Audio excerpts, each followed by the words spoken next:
또 하나 중요한 거, 마인드예요. 감정에 흔들리지 말아야 합니다.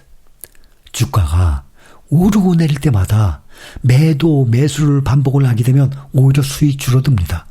제가 이렇게 표현하잖아요. 자꾸 만지지 말라고, 때 탄다고. 자꾸 만지지 마세요. 때 타요. 자꾸 만지지 말라는 표현은 자주 사고팔고를 하지 말라는 뜻입니다. 일반적으로 그럴수록 이 회전율이 높을수록, 사고팔고하는 횟수가 많을수록 수익률 더 떨어지는 경향이 뚜렷합니다. 그러니 올해 들어서도 4월 달에 크게 떨어졌죠. 심했죠. 그런데 내가 수면제 먹고 잠자고 있었어. 한 달 동안. 그런 일이 있었어? 그냥 원상태 다시 왔네. 주가의 등락에 이 흔들리는 이 감정적인 매매는 당연히 피해야 합니다.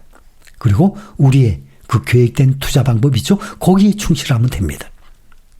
그래서 ETF나 우량주부터 시작을 하는 거예요.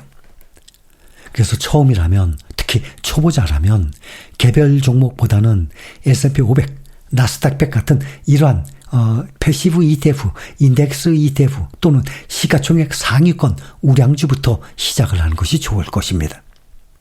위험이 상대적으로 낮고 안정적으로 수익을 기대할 수 있기 때문이에요.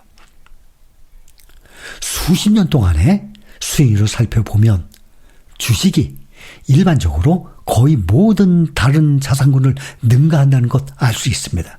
몇 번이나 말씀을 드렸었죠. S&P 500 지수가 1928년에서 2023년 사이 거의 100년이잖아요. 연간 9.8%의 수익률을 기록했어요. 근데 과거에는 9.8% 이하였어요, 수익이. 근데 날이 갈수록 수익률이 점점 높아져요. 그래서 최근 5년 사이에는, 최근 5년 전부터 2020년부터 2025년까지 최근 5년간에는 S&P 500 지수와 나스닥 100이 합해서 18.3% 수익이 나왔어요. 그러니까 해가 갈수록 수익률이 점점 높아져요. 기업들이 점점 성장을 해요. 기술이 점점 발전해요. 그러니 장사가 점점 더 잘 된다는 겁니다. 사업을 점점 더 잘해요. 그래서 이익이 더 많이 남아요. 이 수익률은 3개월물 국채 3.3%, 10년물 국채 4.86%, 금 6.55% 수익률과 비교하면 훨씬 높은 수익률입니다. 그동안도 몇 번 말씀드렸죠? 금이고 국채고 부동산이고 S&P 500 지수를 따라오지 못해요. 거기다가 이 수익률이 1년에 몇 % 차이 나는 수익률이 1년이 아니라 10년, 20년 복리로 불어나는 규모는 상상 이상입니다. 신흥시장은 주식시장에서 가장 높은 수익 잠재력을 가지고 있어요. 그렇지만 가장 높은 수준의 또 위험 또한 함께 가지고 있습니다. 이 신흥시장이라는 클래스는 역사적으로 높은 이 평균 연간 수익을 올렸지만 단기적인 변동, 이것이 수익률에 영향을 미치고 있어요. 예를 들어서 MSCI죠. MSCI 이머징 마켓 지수 10년의 연 환산 수익률을 보면 24년 9월 30일 작년 9월 말 기준으로 4%밖에 안 돼요.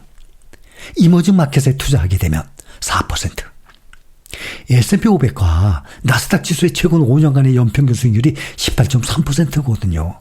4배 이상이에요. 4배 이상. 아주 큰 차이가 납니다. 이 MSCI 이머징 마켓 지수라는 것은 대표적인 글로벌 주가 지수 중에 하나인데 신흥국 시장, 이머징 마켓, 신흥국 시장에 투자할 때 많이 참고되는 지수예요. 그 신흥국이 24개국이에요. 대형, 중형주 1,400여 개의 종목을 포함하는 거예요. 그 이머징 마켓의 가장 큰 비중이 중국이에요. 30% 전후 들어가요.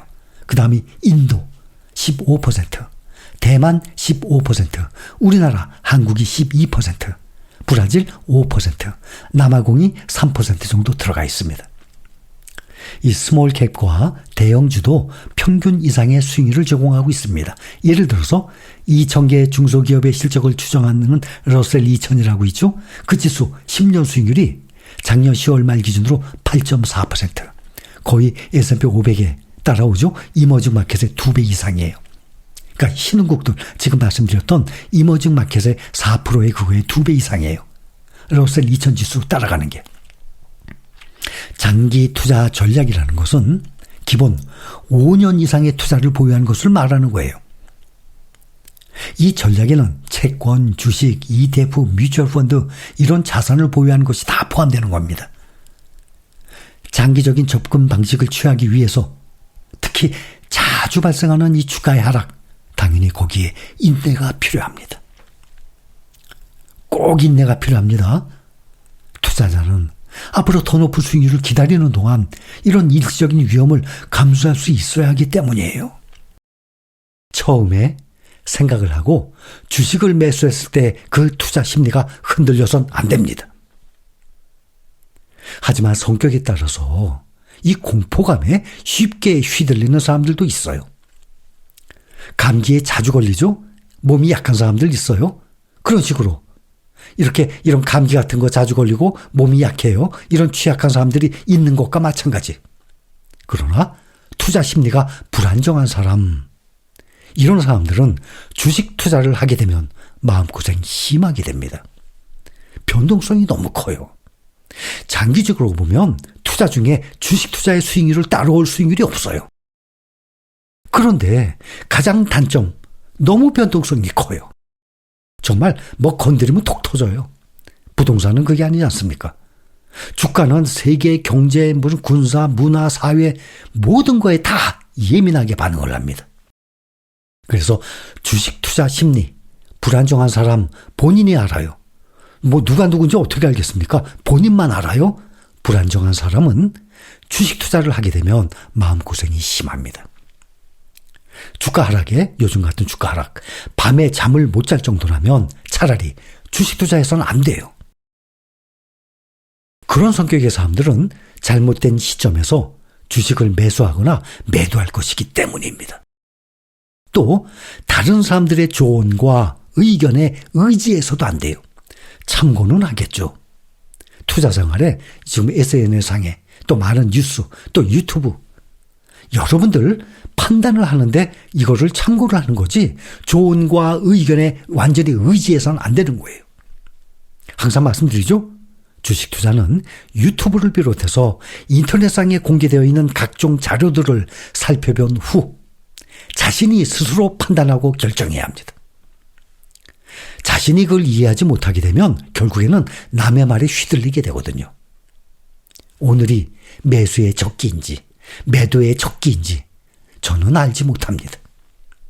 1년 보유하면 좋은 실적이 나올지 저는 그것 또한 모릅니다. 그러나 역사적인 관점으로 보게 되면 5년 이상, 더욱이 10년 이상 보유한다면 분명히 좋은 실적이 나올 것입니다. 그거는 제가 여러분들께 언제든지 강조를 하는 내용입니다.